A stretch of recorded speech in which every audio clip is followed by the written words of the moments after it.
Joining us now to paint a picture of this investigation as it stands now, Tracy Walder, former CIA officer and FBI special agent. Tracy, thank you for being here.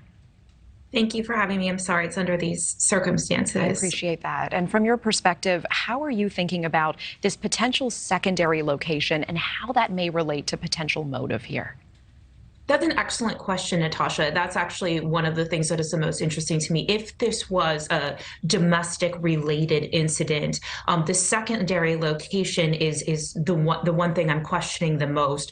What I'm wondering is perhaps he went to the first location, was unable to find whomever his target was, and then perhaps went to that second location. But what it also does speak to is at that second location where the gun was taken away from him, it speaks to the fact that he probably had more guns and more ammunition in that vehicle if he was able to then later shoot himself. So the second location to me will really kind of flesh out whether or not this is sort of a domestic violence related situation or a larger act of violence. And the imminent threat does seem to be over for that community today. We are moving to the next phase of the investigation.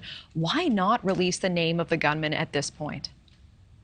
You know, they're probably working on notifying the next of kin. They're probably working on obtaining warrants and things like that for his home. Also, whomever his target was could have also been killed, so they have to notify that next of kin. So there are a couple reasons why we may get that name at this press conference, but the police have really done an excellent job because if you think about it, Torrance is about 30 miles away from Monterey Park, and they were able to track that white man all the way to Torrance. And so I think the fact that the public isn't in imminent danger and the fact that they feel that not releasing his name is not going to put the public in danger really tells me that this is perhaps definitely a domestic violence related event. And California banned assault weapons in 2018. What are you monitoring in terms of witness reports of how he was armed versus what police are saying now?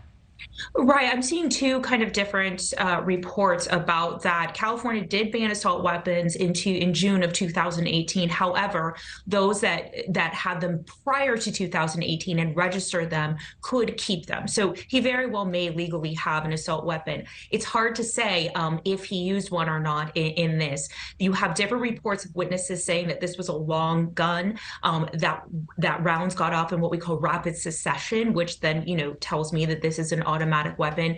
However, we have police who have said that this is not an automatic weapon, that they assume it's not an automatic weapon. So it's a little bit confusing, right now to sort of flesh all of that out. Hopefully, they'll come to some clarity on that soon. Yeah.